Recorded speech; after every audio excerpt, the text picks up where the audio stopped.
우리 오늘 이 본문의 말씀을 통하여 마지막에 웃는 자가 됩시다 라는 제목으로 말씀을 함께 나누고자 합니다. 우리 기독교 성도들에게 있어서 이제 베스트셀러죠. 우리 철로역정이라는 책들을 한 번씩은 다 읽어보셨죠. 책을 보면 크리스천이라는 주인공이 등장합니다. 그는 자신의 고향인 멸망의 도시를 떠나게 되어지죠. 자신의 어깨에 쥐어진 무거운 짐을 내려놓기 위한 그런 과정에 들어섭니다. 그 과정 중에 이제 좁은 문으로 들어서게 됩니다. 그리고 그 좁은 문을 통과할 때 그곳에서 해석자라는 사람을 만나게 됩니다. 그 해석자가 이 크리스찬을 작은 방으로 인도하는데요. 그 방에는 인내와 욕망이 있었습니다. 욕망은 굉장히 불만스러운 표정을 하고 있고, 인내는 인자한 표정을 짓고 있는 거예요. 그 크리스찬이 이 해석자에게 물어봅니다. 왜 이렇게 두 사람이 다른 표정을 짓고 있는 것입니까? 그때 이렇게 대답해 줍니다. 아버지가 좋은 선물을 주려고 하는데 욕망은 지금 달라 하고 있는 것이며, 인내는 기꺼이 기다리는 중입니다. 여기서 욕망은 현세의 인간을 상징하고, 인내는 내세의 인간을 상징합니다 라고 말해줍니다. 그 다음으로 크리스천은 이제 발걸음을 옮겨 화려한 궁전으로 향합니다. 그 화려한 궁전 앞에는 수많은 사람들이 줄을 서 있습니다. 그런데 그 중에 감옥에 갇혀 있는 한 인물을 만나게 되어지는데요. 그때 물어보죠. 왜 감옥에 있는 것입니까? 그가 그때 이렇게 대답합니다. 이 세상의 정욕과 쾌락과 헛된 부귀 영화 때문입니다. 이러한 것들을 향유하면 많은 즐거움과 행복을 얻을 거라고 그때는 믿었지요. 그러나 이제는 그 모든 것들이 무서운 독충이 되어 나를 물어뜯고 삼켜버리려 하고 있습니다 라고 대답해 줍니다. 인디언 우화 중에 우리가 잘 아는 이야기가 있습니다. 마음속에 두 마리 늑대라는 이야기입니다. 모든 사람의 마음속에는 두 마리의 늑대가 살고 있다는 거예요. 악한 늑대와 선한 늑대입니다. 이 둘은 늘 싸웁니다.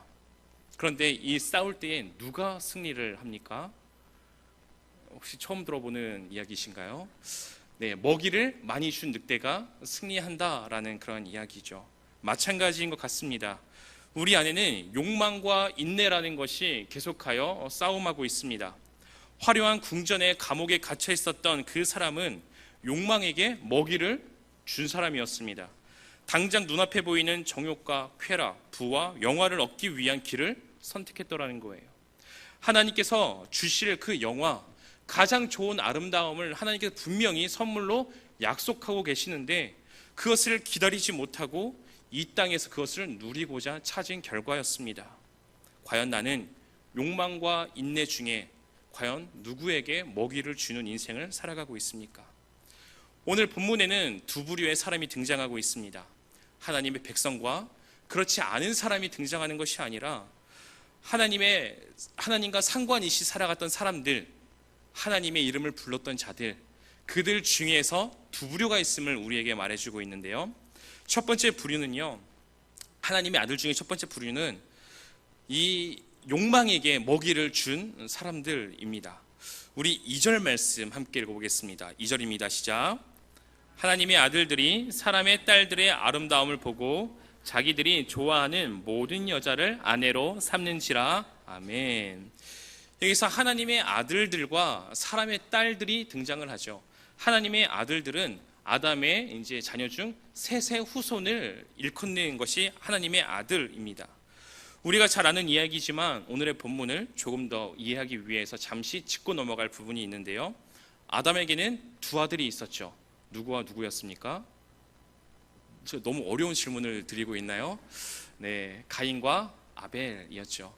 근데 어느 날 가인이 아벨을 쳐서 죽입니다. 그 이후의 말씀입니다. 4장 16절 말씀, 창세기 4장 16절 말씀을 제가 읽어드리겠습니다. 가인이 여호와 앞을 떠나서 에덴 동쪽 놋 땅에 거주하더니. 아멘.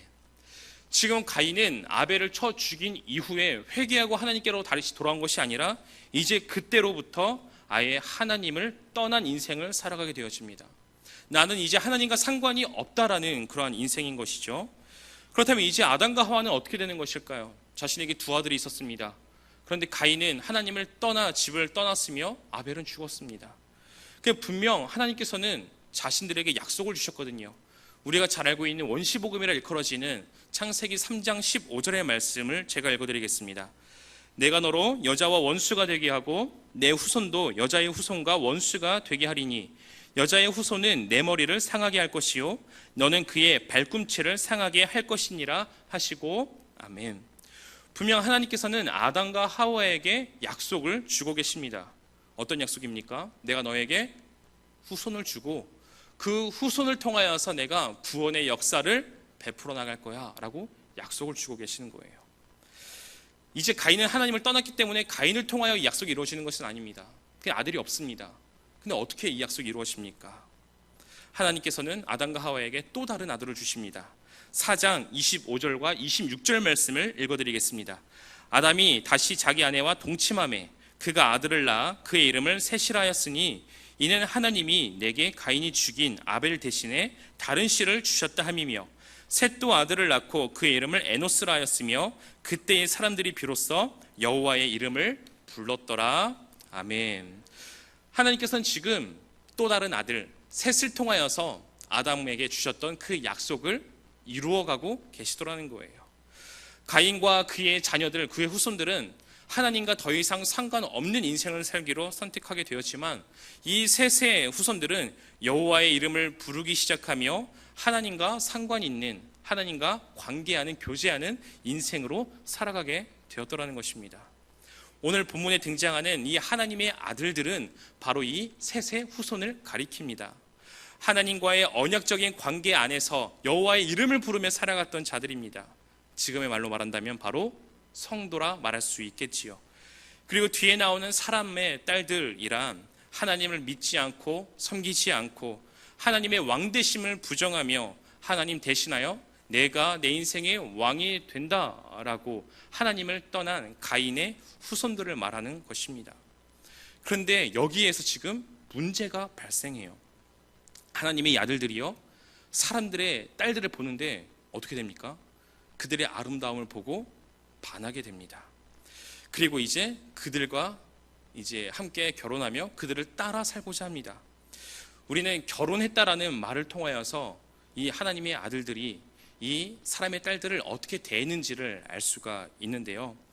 지금 하나님의 아들들은 세상과 하나가 되어서 하나님의 아들로서 자녀로 살아가는 그 삶을 포기했다라는 거예요. 하나님의 방식이 아니라 이 세상의 방식대로 살아가고자 했더라는 것입니다. 이것을 단적으로 말해주는 것이 바로 이 결혼이었으며 바로 일부 다처제였다라는 거예요.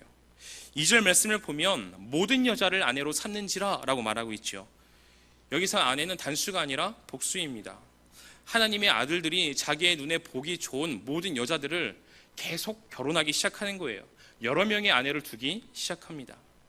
그러나 하나님께서는 분명히 결혼에 대하여 어떠한 기준점을 주셨습니까?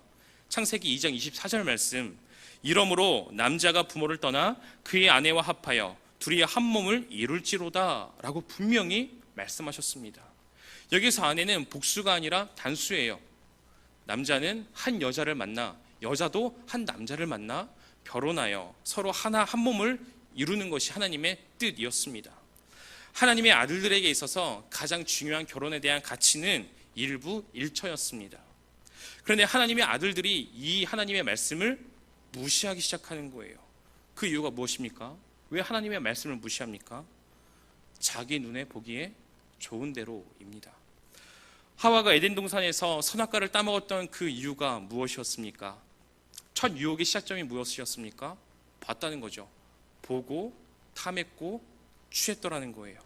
이처럼 하나님의 아들들이 사람의 딸들을 보고 그것을 탐했고 취했더라는 거예요.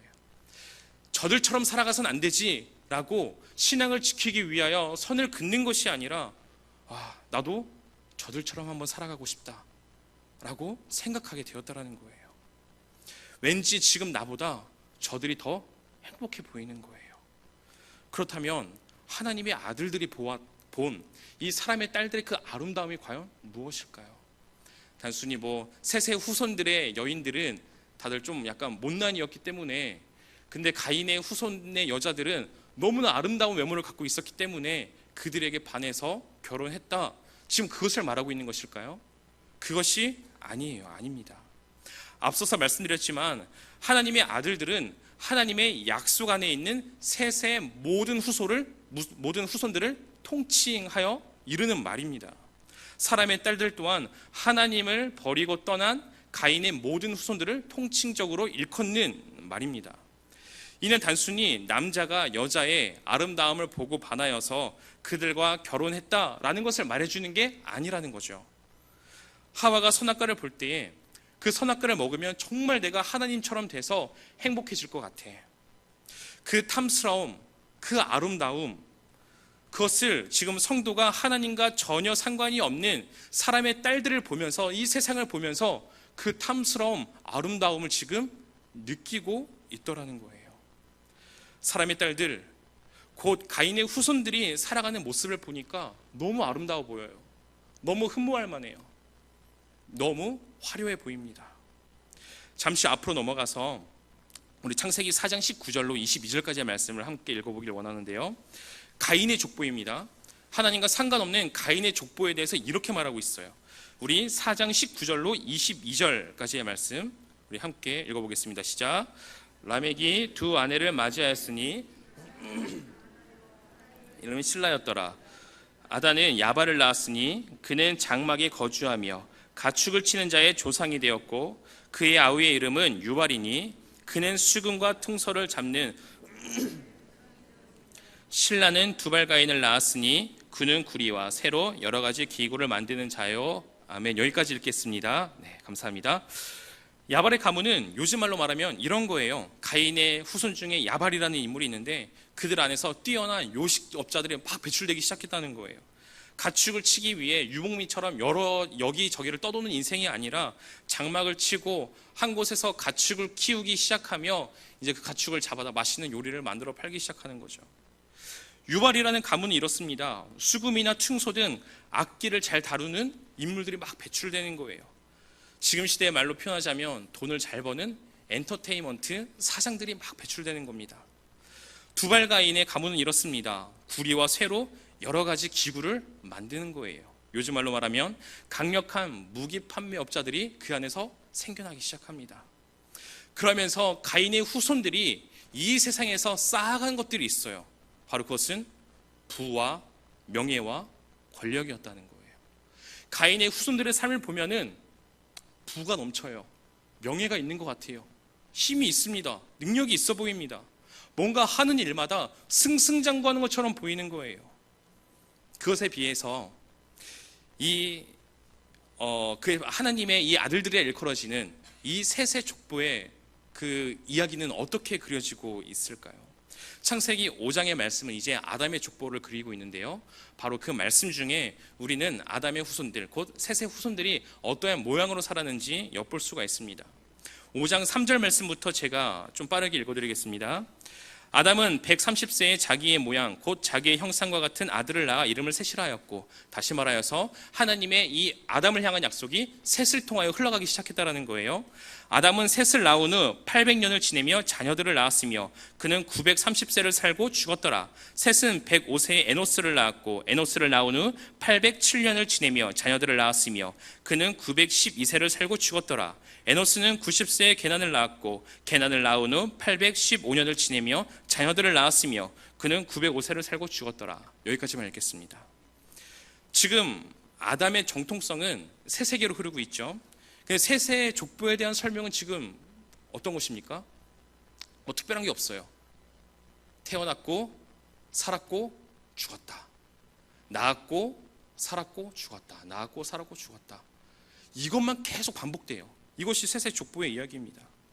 세상적인 관점에서 보자면 뭐 가인의 족보의 그 사람들처럼 뭐 자랑할 만한 게 아무것도 없어요. 정말 약간 뭔가 이렇게 많이 없어 보이는 그런 인생입니다. 이런 형편들을 지금 하나님의 아들들이 보기 시작했다는 거예요. 자신들은 세상에서 별 볼 일 없게 느껴집니다. 뭐 가진 게 없이 느껴지는 거예요. 쌓아놓은 것도 없고 아무것도 없어 보여요. 근데 이 사람의 딸들의 모습을 보니까 너무 화려하고 너무 대단해 보이는 거예요. 세상적으로 성공한 이야기가 그들의 가문 가운데 수두룩하게 쌓여가기 시작합니다. 그러면서 하나님의 아들들의 눈이 어디로 향하느냐? 바로 사람의 딸들에게로 향하기 시작했더라는 거예요. 그렇게 아담과 하와의 실패와 똑같이 사람의 딸들을 보고 탐했고 취하기 시작합니다. 그러면서 하나님의 아들들이 자신도 세상에서 이름을 떨치고 불을 쌓는 당시의 문화의 네피림, 곧 큰 용사요, 힘과 이름을 떨치는 사람들이 되기를 바라기 시작했다는 거예요. 나도 저들처럼 살고 싶다. 비록 자신은 그렇게 되지 못할지라도 나는 이미 좀 늦은 것 같아. 나는 내 형편은 달라지지 않을 것 같아. 그렇지만 나의 자녀들만큼이라도 저들처럼 세상을 떵떵거리며 말할 수 있게 만들어주고 싶다라는 막 마음들이 생기기 시작한 거예요. 그게 4절 말씀입니다. 우리 4절 말씀 함께 읽어볼까요? 4절입니다. 시작. 당시의 땅에는 네페림이 있었고 들어와 자식을 낳았으니 사람들이었더라. 아멘. 뭐예요? 하나님의 아들들이 계속하여서 사람의 딸들에게로 들어가 자식을 낳게 됩니다. 근데 그 자식을 가리켜 큰 용사요 명성이 있는 자라라고 말하고 있습니다. 내 자녀만큼은 이 땅에서 명성 있게 이름을 휘날리며 능력 있게 힘 있게 살아가기를 바랬고 그런 네피림이 되었습니다. 모두가 다 그렇게 살아가고 있는 거예요. 하나님의 아들들조차 그렇게 살아가고 있는 거예요. 하나님의 언약 안에 살아간다는 그들조차 세상과 별반 다를 바 없이 그렇게 살아가는 거예요.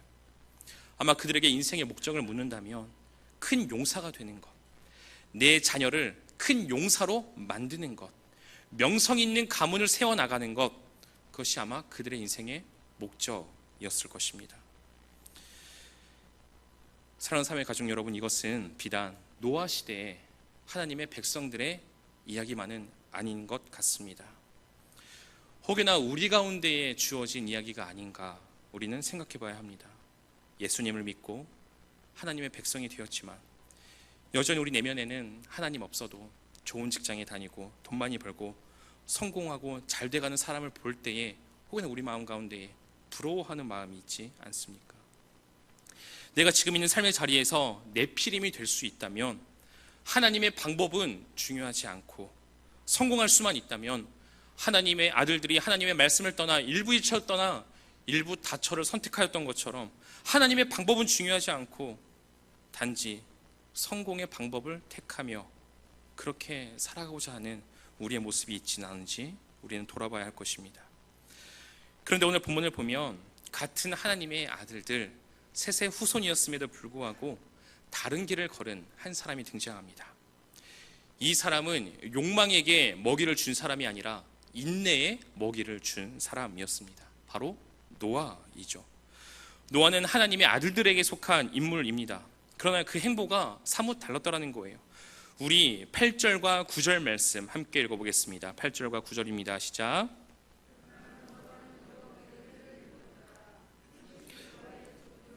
너는 의인이여 당대의 완전한 자라. 그는 하나님과 동행하였으며. 아멘.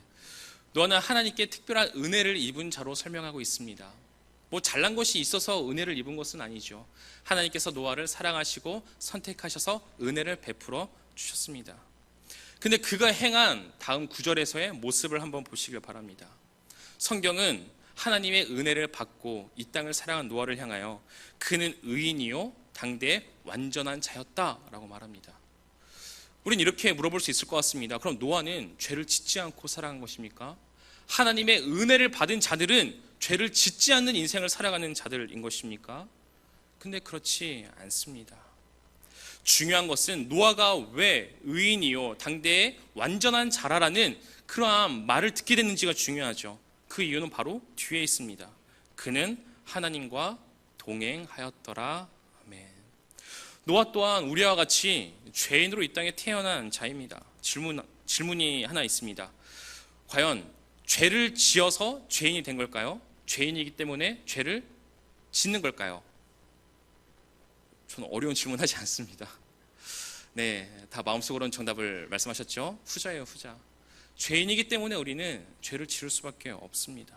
노아도 마찬가지입니다. 그럼에도 불구하고 성경은 노아를 의인이라 말해줍니다. 이것은 그가 죄가 없기 때문이 아니라, 다시 말해서 노아가 의인이요 완전한 자라고 불릴 수 있던 것은 노아에게 있었던 어떠한 거룩함, 성결, 어떠한 능력 때문에 의인이라 칭함을 받지 않았더라는 것이에요. 노아가 함께하고 있는 그분으로 인하여 지금 노아가 의인이라 칭함을 받는 것인데, 그분이 누구십니까? 바로 하나님이요, 하나님이요. 곧 이 말은 노아는 하나님과 동행하면서 그래도 당대의 다른 하나님의 아들들과는 다른 삶을 살았다고 말하는 거예요. 하나님과 동행하는 삶 말입니다. 조금 더 구체적으로 하나님과 동행한다라는 것은 당시 사람들이 만들어 놓은 세상적인 그 기준을 향하여 살아간 것이 아니라 하나님의 기준에 그래도 자신을 맞추어 살아가며 하나님과 관계하는 삶을 살아갔더라는 거예요. 노아는 하나님과 관계를 맺으며 그래도 세상에 영향을 받았을지 모르지만 흔들리지 아니하며 살아갔더라는 거예요. 쉽게 말해서 이런 것입니다. 막 집값이 오른다고 해서 기쁘지도 않은 거예요. 반대로 집값이 떨어진다고 해서 슬프지도 않은 겁니다. 옆집에는 서울대에 합격했다는 이야기를 들어도 막 그게 부럽지 않아요. 우리 자녀를 바라볼 때 이놈은 뭐 하고 있는 거야? 이런 생각 들지 않는 거예요. 과연 우리 애를 받아줄 대학이 있을까라는 생각이 들어도 한숨 쉬지 않습니다. 열심히 했고 그에 대한 결과라면 감사할 수 있는 거예요. 작년만 해도 주식이나 코인으로 인하여서 많은 대박을 터뜨렸다라는 뉴스 기사가 많이 있었죠. 그때 직장 동료가 투자했다가 대박을 터뜨렸다라는 말을 들을 때에도 나도 투자 좀 해볼 걸, 이런 생각을 하지 않는 거예요. 옆집 할머니가 안 보이길래 어디 갔나 물어봤더니 자녀들이 호텔급 실버타운으로 이렇게 입주시켜줬대요. 그런 이야기를 들어도 내 자녀들은 뭐 하는 거야? 탓하지 않고 질투하지 않는 거예요. 세상에 어떠한 화려해 보이는, 안정적이게 보이는, 아름다워 보이는 그런 모습들을 보고 들었음에도 불구하고 그럼에도 그것에 흔들리지 아니하는 것. 어쩌면 노아는 그랬기 때문에 그 시대의 왕때였을 수도 있습니다.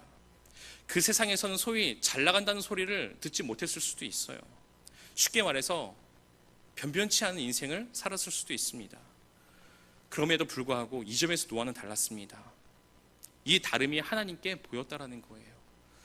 모든 사람들이 생각하는 것이 악한 것임을 보고 계시며 한탄하고 계신 그 하나님의 그 눈에 하나님과 그래도 동행하며 살아가는 이 노아가 한 줄기의 빛처럼 눈에 띄었다는 것입니다. 하나님께서는 그 노아에게 은혜를 베푸시며 이제 그 하나님과 동행하고자 하는 그 노아와 함께 이제 새로운 계획, 새 창조의 역사를 이제 행하기 시작하시더라는 거예요. 지금부터가 중요합니다. 이렇게 노아처럼 그럼 하나님과 동행하면서 살아가는 인생, 뭔가 그러면 하나님께서 더 팍팍 밀어주시고 하면 좋겠지만 과연 그런 인생으로 살아갔을까요? 그렇지 않더라는 것이죠. 하나님의 약속을 붙들고 하나님을 붙들고 세상에서 눈을 돌려 하나님만을 바라보며 살아갔던 이 노아의 이 땅에서의 삶의 모습이 과연 어떠하였습니까? 우리가 잘 아는 대로 120년 동안 방주만 만들기 시작하는 거예요. 이것이 그의 인생이었어요. 방주의 크기는 그 길이가 150m 이상입니다. 축구장보다 길어요. 높이는 약 15m, 아파트 5층보다 높습니다. 폭은 25m입니다. 한번 생각해 보시길 바랍니다.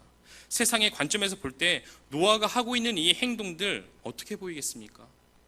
너무 미련해 보이고 너무 바보처럼 보이지 않습니까? 왜 저렇게 살아가는 거야? 사람들이 비난할 수밖에 없는 인생일 것입니다. 배 만든다고 해서 돈이 나오는 게 아니에요.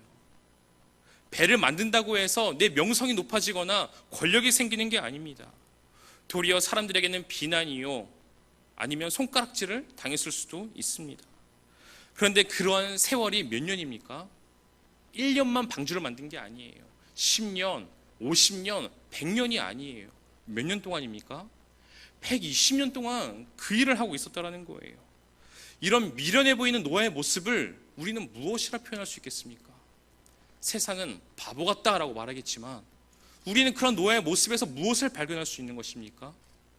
이 땅을 살아가는 하나님의 백성으로서의 그 믿음을 우리는 발견할 수 있다는 거예요.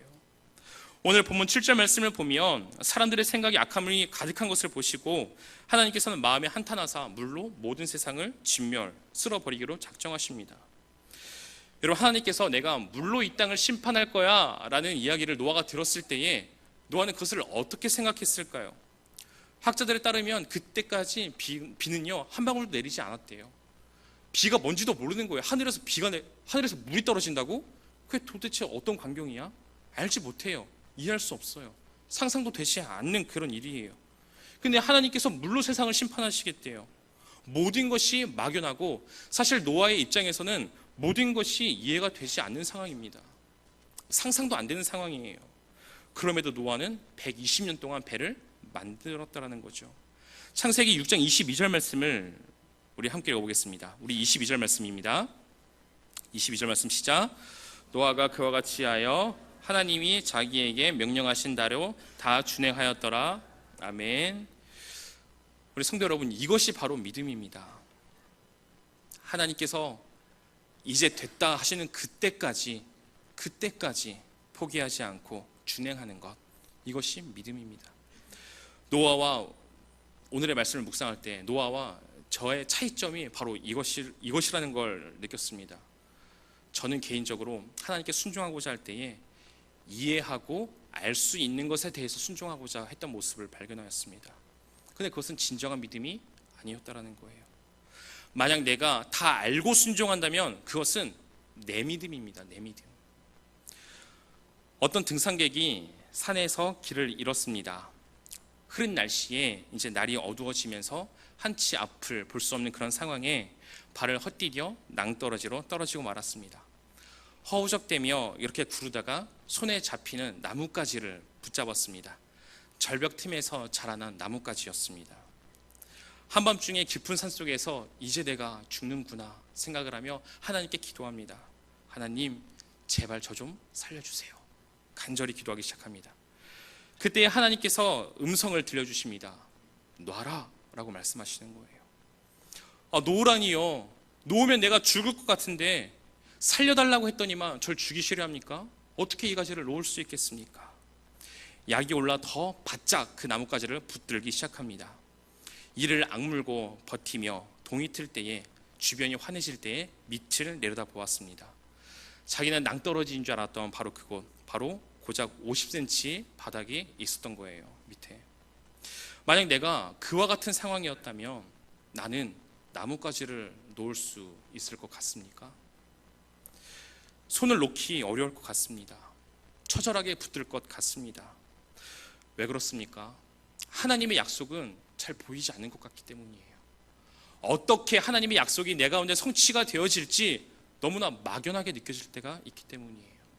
하나님의 약속은 아직 멀리 남아있는 것처럼 느껴지기 때문이에요. 막연해요. 나는 당장 지금 너무 힘들어요. 너무 어려워요. 지금 현재의 문제투성이에요. 세상을 보면 근데 그 문제를 해결해 줄 수 있을 것처럼 보이는 것들이, 그런 나뭇가지들이 막 놓여 있는 거예요.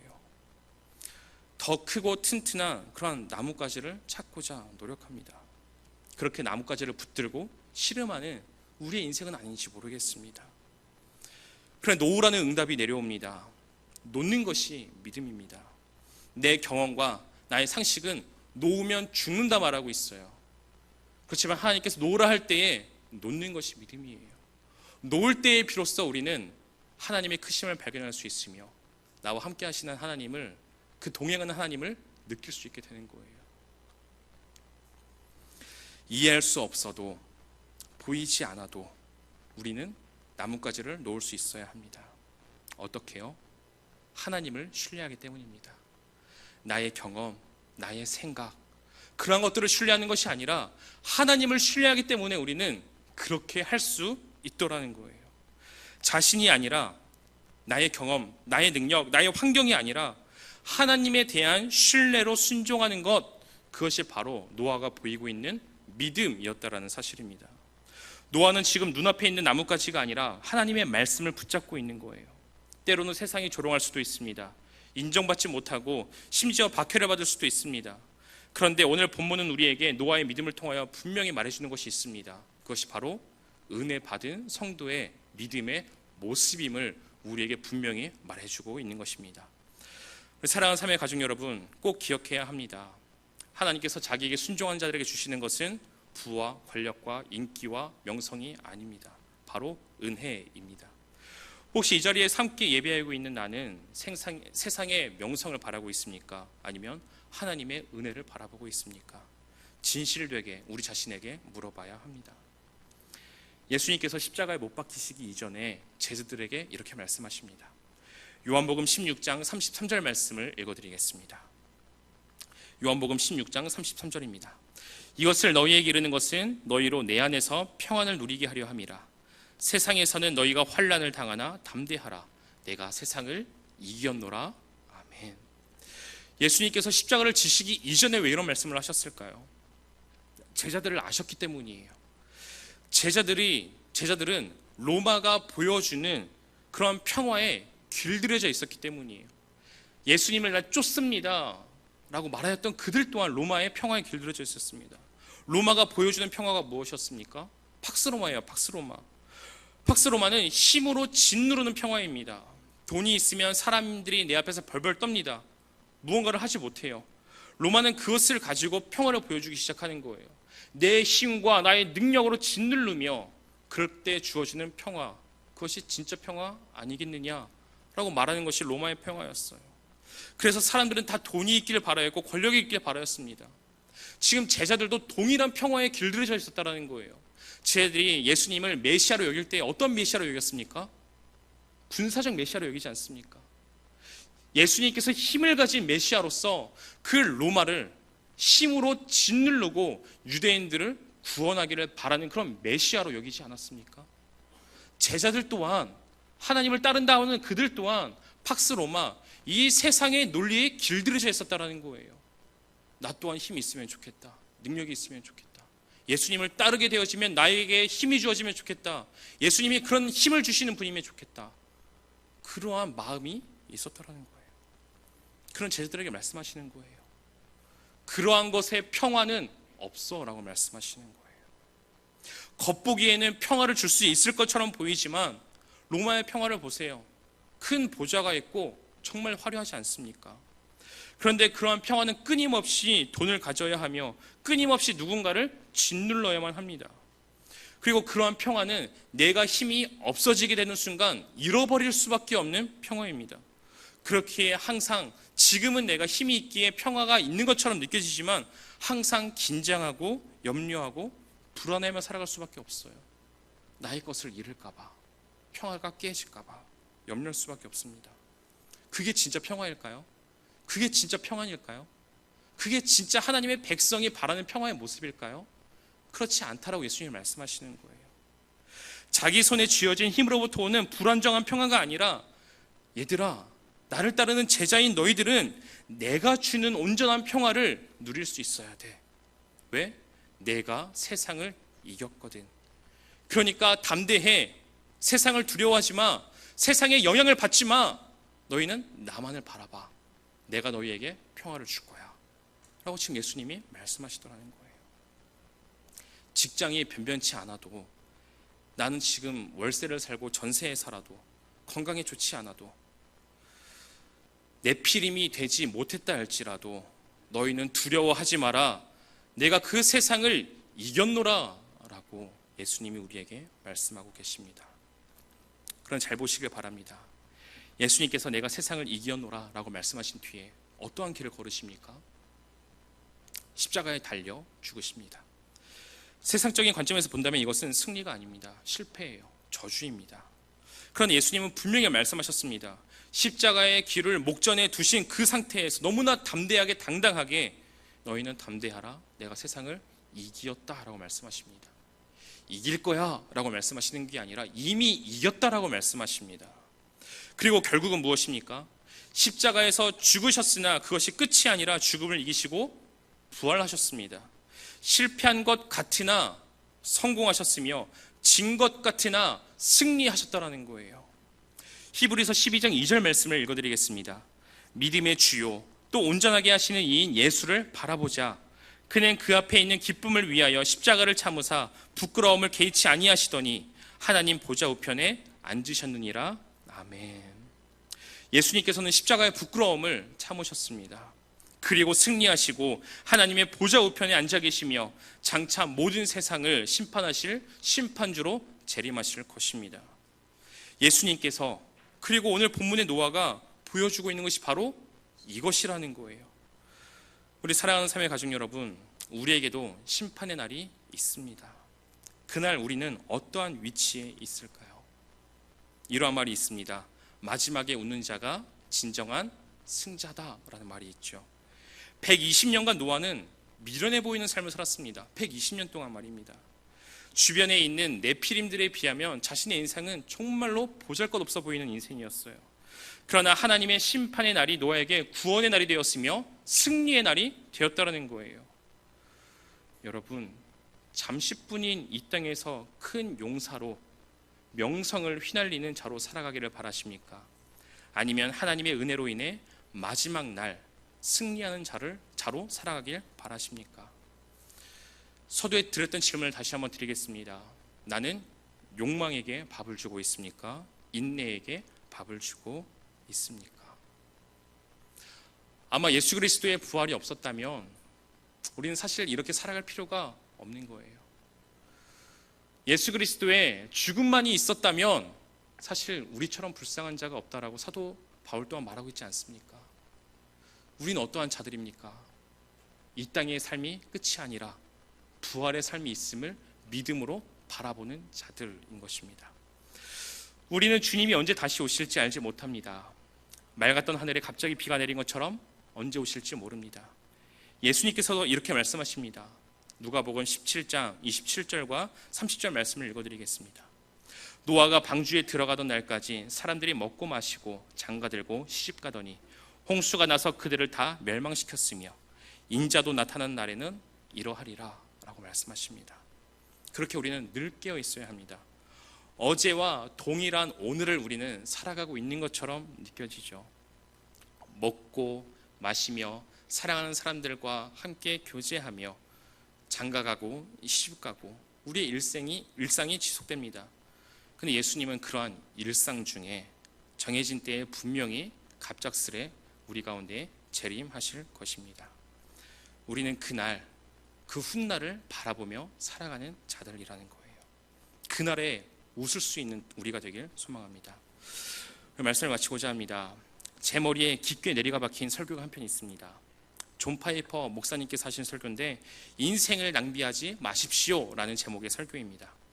목사님께서 심호하시던 교회에 루비 엘라이슨과 로라 에드워드라는 이름의 성도님께서 카메룬에서 돌아가셨다는 소식이 전해졌다 합니다.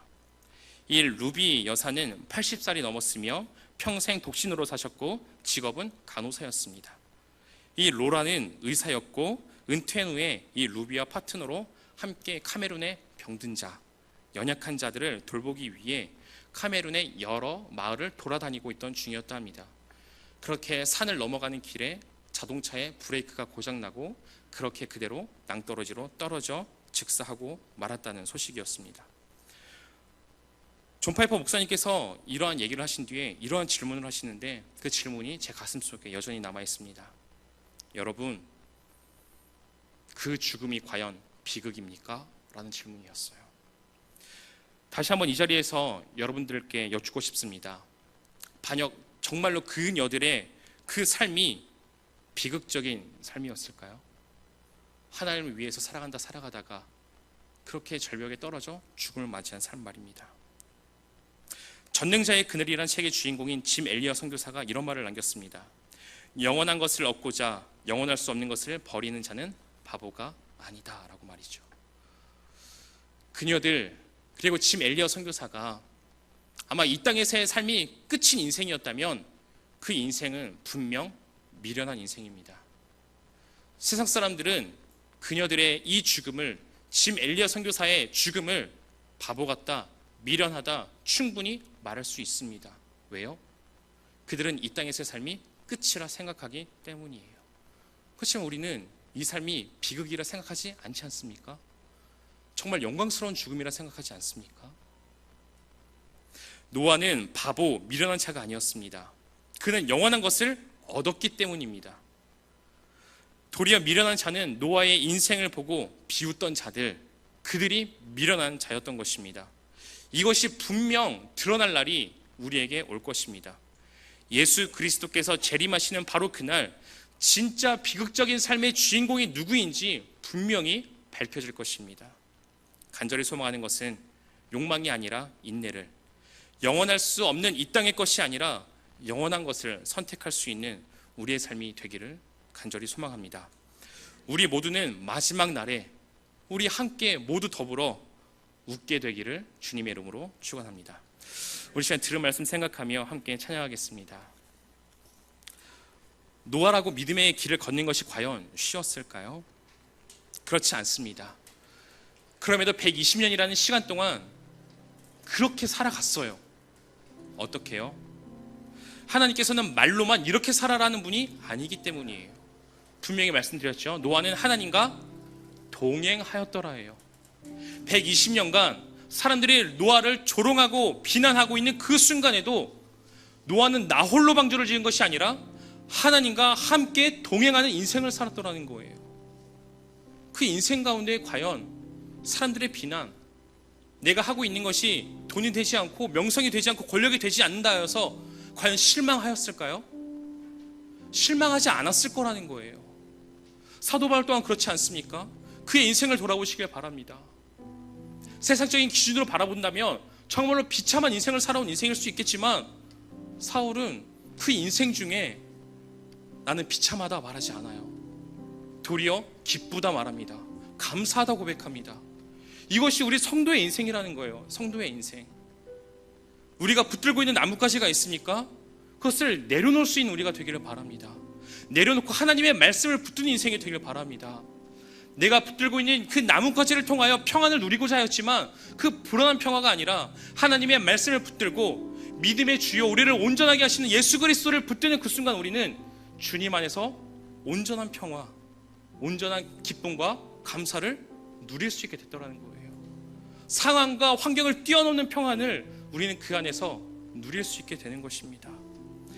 내 삶이 그런 삶이 되기를 원합니다. 주님이라는 마음으로 우리 이 시간 함께 찬양하겠습니다.